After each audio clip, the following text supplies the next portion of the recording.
Hello my YouTube family, आप सबका मेरे चैनल पर स्वागत है। कल हमने व्यंजन और उसके भेदों के बारे में पढ़ा था। आज हम स्वर और व्यंजन के अलावा भी कुछ व्यंजन होते हैं जिनके बारे में आज हम पढ़ेंगे। तो चलो शुरू करते हैं। सबसे पहले है संयुक्त व्यंजन।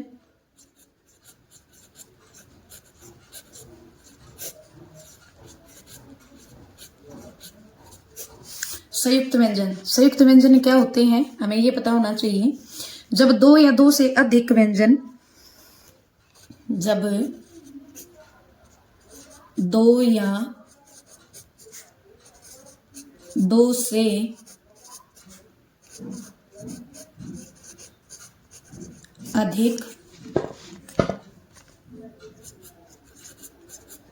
स्वर रहित व्यंजन आपस में मिलकर एक नया व्यंजन बनाते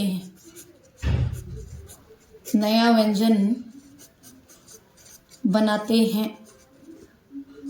उनको हम क्या कहेंगे? संयुक्त व्यंजन कहेंगे। जब दो या दो से अधिक स्वर रहित का मतलब उन व्यंजनों के साथ स्वरों का क्या नहीं होता? मिलान नहीं होता। वो स्वरों से अलग होते हैं, स्वरों से रहित होते हैं। इस प्रकार के जो व्यंजन होते हैं वो क्या कहलाते हैं? संयुक्त व्यंजन कहलाते हैं। जब दो या दो से अधिक स्वर रहित व्यंजन मिलकर एक नया व्यंजन बनाते हैं तो उनको क्या कहेंगे? संयुक्त व्यंजन कहेंगे। ठीक है। संयुक्त व्यंजन संख्या में 4 हैं। संयुक्त व्यंजन संख्या में 4 हैं। कितने हैं? संयुक्त व्यंजन संख्या में 4 हैं। कौन कौन से हैं? श, त्र, ज और श्र। इसको हम इज्ञ बोल देते हैं, लेकिन ये इज्ञ नहीं होता, ये जय होता है। हम जब इस प्रकार के व्यंजनों का उच्चारण करते हैं, जैसे हम बोलते हैं विज्ञान, उसका हम मुख सुख के लिए उस चीज को विज्ञान बोल देते हैं, लेकिन वो विज्ञान नहीं होता। वास्तव में उस शब्द का उच्चारण होता है विज्ञान। तो ये जय है, ना कि इज्ञ है।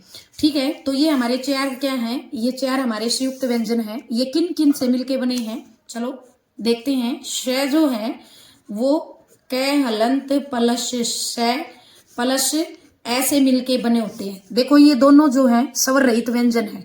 ये दोनों क्या है? स्वर रहित व्यंजन है। और ये दोनों स्वर रहित व्यंजन क्या बनाते हैं? श बनाते हैं और बाद में इनका मिलान होता है अस्वर के साथ। तो इनका श जो है वो किससे मिलके बना होता है? क प्लस श प्लस ऐसे। उसके बाद तरह है त प्लस र प्लस ऐसे। देखो जब हम इनका उच्चारण करते हैं ना तभी हमें पता चलता है। जैसे त्र में पहले तय का उच्चारण, तय की आवाज आती है, फिर रे की आती है। तो तय हलंत प्लस रे हलंत प्लस ऐसे मिलके क्या बनता है? त्र बनता है। उसके बाद है ज, ये मिलके बना होता है जय हलंत प्लस य प्लस ऐ स्वर से।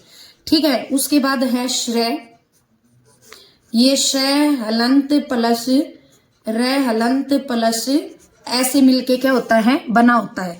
तो ये हमारे 4 जो हैं वो क्या हैं? ये संयुक्त व्यंजन हैं। उसके बाद आता है उत्क्षिप्त व्यंजन। कल हमने पढ़ा था उत्क्षिप्त व्यंजन।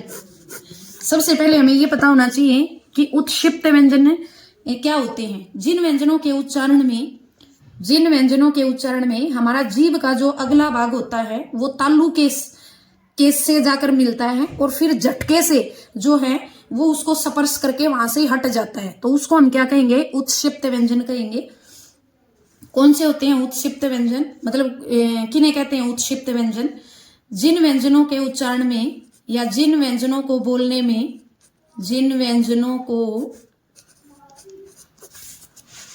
में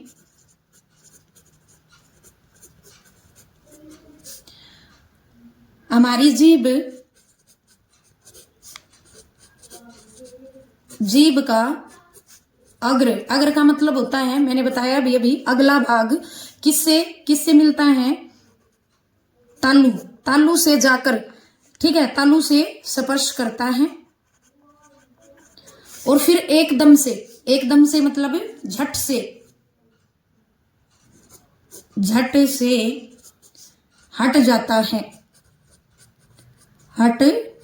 है। उन्हें हम क्या कहेंगे? उन्हें हम उत्क्षिप्त व्यंजन कहेंगे। जो उत्क्षिप्त व्यंजन है ये संख्या में 2 होते हैं। ये संख्या में 2 होते हैं। कौन से हैं? ड और ढ। उत्क्षिप्त व्यंजन संख्या में कितने होते हैं? उत्क्षिप्त व्यंजन संख्या में 2 होते हैं। और उत्क्षिप्त व्यंजन कौन कौन से हैं? उत्क्षिप्त व्यंजन हमारे कौन कौन से हैं? ड और ढ। ये हमारे 2 क्या हैं? उत्क्षिप्त व्यंजन हैं। इसके बाद हम कई बार पढ़ते हैं द्वित्व व्यंजन। द्वित्व व्यंजन, द्वि का मतलब क्या होता है? द्वि का मतलब होता है 2, ठीक है। 2 समान व्यंजनों से, 2 समान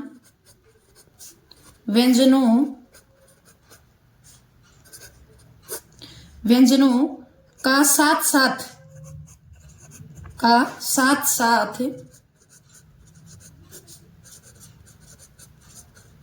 प्रयोग होना क्या कहलाता है? द्वित्व व्यंजन कहलाता है। 2 समान मतलब एक जैसे व्यंजन। समान का मतलब दोनों व्यंजन कैसे होते हैं? दोनों ही व्यंजन एक समान होते हैं। तो 2 समान व्यंजनों का, 2 एक जैसे व्यंजनों का साथ साथ प्रयोग होना क्या कहलाता है? द्वित्व व्यंजन कहलाता है। जैसे हम कई बार पढ़ते हैं क और क। मैं आपको यहाँ क्लियर कर दूं, जो एक व्यंजन होता है ना, पहला जो होता है वो स्वर रहित होता है। स्वर रहित का मतलब क्या होता है कि उसके अंदर क्या नहीं होता? स्वर नहीं होता। और दूसरा जो होता है वो क्या होता है? वो स्वर युक्त होता है। अब जैसे हम पढ़ते हैं क और क, इससे अगर हम शब्द बनाए तो मक्का, पक्का। फिर हम कई बार पढ़ते हैं कच्चा, बच्चा। तो इस प्रकार के जो व्यंजन होते हैं उनको हम क्या कहते हैं? द्वित्व व्यंजन कहते हैं। अब आप यहां देखोगे कि सब में एक जैसे व्यंजन, 2 एक जैसे व्यंजनों का प्रयोग हुआ है, जिसमें एक स्वर रहित है और दूसरा क्या है? वो स्वर युक्त है। तो इस प्रकार के जो व्यंजन है वो क्या कहलाते हैं? वो द्वित्व व्यंजन कहलाते हैं। इसके बाद पढ़ेंगे हम संयुक्ताक्षर।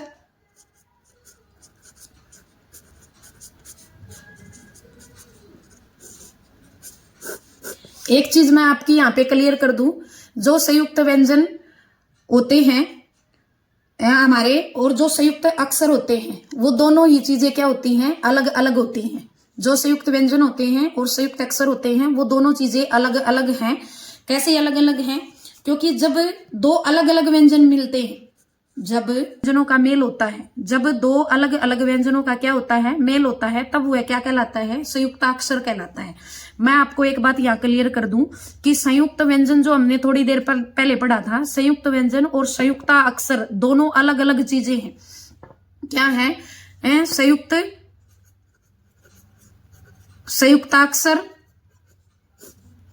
और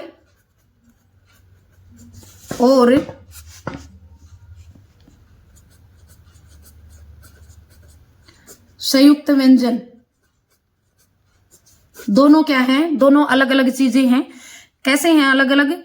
संयुक्त व्यंजन जो होते हैं, संयुक्त व्यंजन भी 2 अलग अलग व्यंजनों से मिलकर बने होते हैं, लेकिन इसमें दोनों व्यंजन स्वर रहित होते हैं।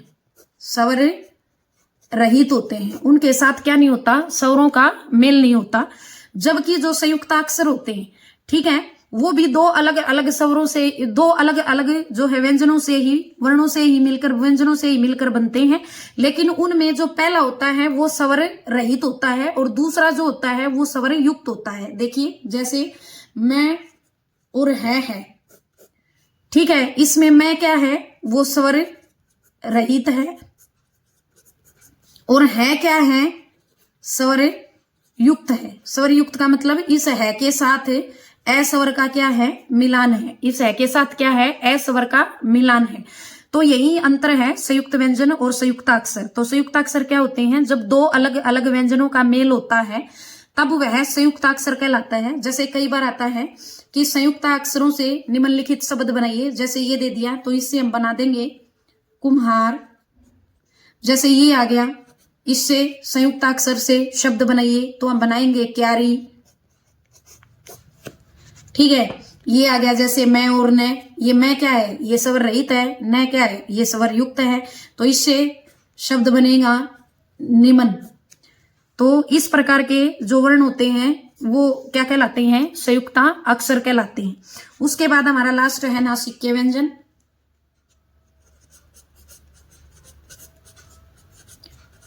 नासिक्य व्यंजन, नासिक्य व्यंजन क्या होते हैं, नासिका से बोले जाने वाले व्यंजन, नासिका से बोले जाने वाले व्यंजन क्या कहलाते हैं, वो नासिक्य व्यंजन कहलाते हैं। नासिका से बोले जाने मतलब नाक से, जिन व्यंजनों को हम जब बोलते हैं या उच्चारण करते हैं तो हमारी नाक में एक गुंजन सा होता है, ठीक है, एक आवाज सी होती है उस उच्चारण करते समय, तो उनको हम क्या कहेंगे, नासिक्य व्यंजन कहेंगे। ये संख्या में 5 होते हैं, ये संख्या में 5 हैं। जो हमने कल वर्ग पढ़े थे, प्रत्येक वर्ग का पंचम जो वर्ण होता है वो क्या होता है, नासिक्य होता है। जैसे अंग्य, ये, ने, मैं, जब हम इनका उच्चारण करेंगे, जब हम इनको बोलेंगे तो हमारी नाक में थोड़ा सा गुंजन होगा, आवाज सी गुंजेगी, तो इसीलिए ये क्या कहलाते हैं, नासिक्य व्यंजन कहलाते हैं। ये अंग्य, ये, ने, मैं, ठीक है। तो ये हमारे 5 क्या हैं, ये हमारे 5 नासिक्य व्यंजन हैं। इनको नासिक्य व्यंजनों के नाम से भी जाना जाता है। आज के लिए इतना ही। आपको मेरी वीडियो अच्छी लगी हो तो लाइक करें, शेयर करें, कमेंट करें, सब्सक्राइब करें। धन्यवाद।